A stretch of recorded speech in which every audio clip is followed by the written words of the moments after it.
Subway Surfers, the game that you must have played for hours. It became the first game on the Google Play Store to complete 1 billion downloads. This game is not dead in today's time, but has become more popular than before. And Temple Run, which came before this, is a dead game today. So what is so different about Subway Surfers that it is so popular even in this day and age? I will tell you the complete story of this game in this video.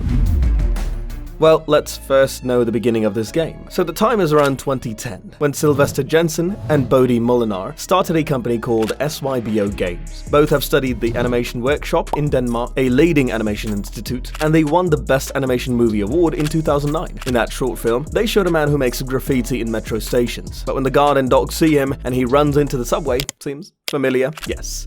This is the idea on which the Subway Surfers game is based. Although a piece of news spread that the game was based on the late son of the developer, who passed away while skateboarding in a subway, it was later revealed that it was just a piece of fake news. The developers clarified again that the game is made to honor the street culture. It is inspired by skate culture, fashion, music, and urban art, not because of someone's death. So there is no such negative message behind the game. Rather, it encourages creativity. So they even pitched the cool idea as a game. And to create this, they partnered with Kilu Games. Kilu Games is a very old gaming company that was set up in 2000, and they have a lot of experience making games. Subway Surfer was modeled after Temple Run because it suits this concept, and at that time many endless runners inspired by Temple Run were being made. Finally, on May 24th, 2012, the most downloaded mobile game of the decade, Subway Surfers, was released.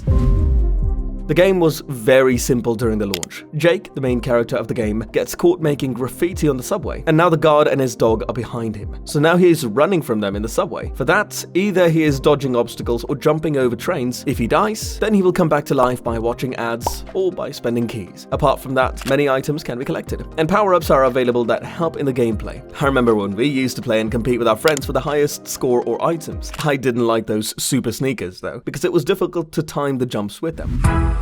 Well, the game was not accepted so easily at first, because obviously it was very similar to Temple Run regarding gameplay. Some critics also said that the market for endless runners has become quite crowded, and this game is no different. But not all critics believed so, and gradually people started liking this game, and in no time it became the game of the week on iOS. Its popularity and monthly active users kept increasing, and it broke and created many records. Within just 8 months of its release, it had 100 million downloads. Then in 2014, it had 500 million downloads, and in 2015, it reached 1 billion. In 2017, it was the most downloaded game in the world. In 2018, it became the first game on the Google Play Store to reach 1 billion downloads. And still, it hasn't stopped. Currently combining all the platforms, it has over 3 billion downloads. Upon seeing the success of the game, an animated series was also made, which is available on SYBO's YouTube channel. In this short series of 11 episodes, we get to know the stories of Jake, Tricky, Fresh, and Yutani. Those are also the main protagonists of the game. And even the guard, the dog, and Frank are there as villains. This series was very successful, and it has more than 150 million views.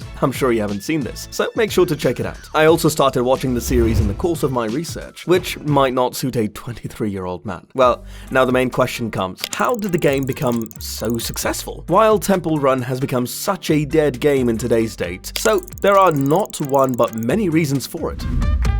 Like easy controls. I mean, in Temple Run, we have to tilt left and right our mobile along with swiping, so that with the help of the gyroscope we can collect coins or avoid obstacles. And everyone doesn't even like the 90-degree turns, but Subway Surfers has greatly simplified the controls. All you have to do is swipe to play the game, and there is no sharp turn where one is unsure what lies ahead. Then, if you see the look of the game, that too is quite attractive. Though Temple Run looks a bit realistic, not everyone will necessarily like it. The Subway Surfers game has been given a very cartoonish look, which is appealing to everyone, be they adults or children. And the good thing about its developers is that even though they did not develop any sequels to Subway Surfers, they provided regular updates for this game. The best is the World Tour, in which different locations are added inside the game that are inspired by real life. These range from Barcelona to New York to Mumbai, and every time they updated the map, they tried to give it a local feel, along with adding some new characters. Apart from that, a lot of content was also added to the game. As of now, more than 100 characters have been featured in it, which can be either unlocked or purchased. Which characters did you unlock? Tell me in the comments. Then there are many seasonal events, like those based on Halloween or Christmas. The daily events continue to run to this day. The developers gave their all to keep the game alive, but there was a time when the game was actually dead. This happened between 2016 and 2022, and it happened due to the following reasons. like repetitive gameplay, because no matter how fun the gameplay is, you will get bored after a certain period. Then you won't even care about collectibles or scores because you won't feel like playing and repeating the same thing. Then the engine of the game was updated, as it was difficult to release updates for the old engine. But due to this, a lot of bugs started to show up in the game. This led to the players' previous records being deleted and them uninstalling the game out of frustration. Apart from this, the ads are also annoying. I mean, this is far superior to the other games that include advertisements while interfering with gameplay. In this, you watch ads either after the end of the game or to purchase any item. But still, this model of advertising is not so good for today's times, because most of the mobile games that are coming from big publishers do not contain ads, but only microtransactions. It's a different story when the pop-ups for those microtransactions annoy the players nowadays. And if you've seen them, mobile games have also evolved a lot. Previously, only casual games such as Subway Surfers or Angry Birds were available, but now mid-core and hardcore games have also started coming, which have deep gameplay, and you don't get bored of them easily. There is no repetition, but a different possibility every time. Hence, old casual games are finding it difficult to survive in today's market. It has become such a popular game that you might not remember for months that it exists, or that you have it on your phone, and then one day upon hearing the name of the game, you would want to play it. You might play it for 2 to 3 hours, and then uninstall it again. This is also an advantage of this game, that the download size is so small that you can play as per your wish, and there is no need for any other friends. Although something happened in 2022 that made the game as popular as it had ever been. As far as I know, Speed, I Show Speed, played Subway Surfers, and his rage moment went viral. I mean, you all know about Speed and his content.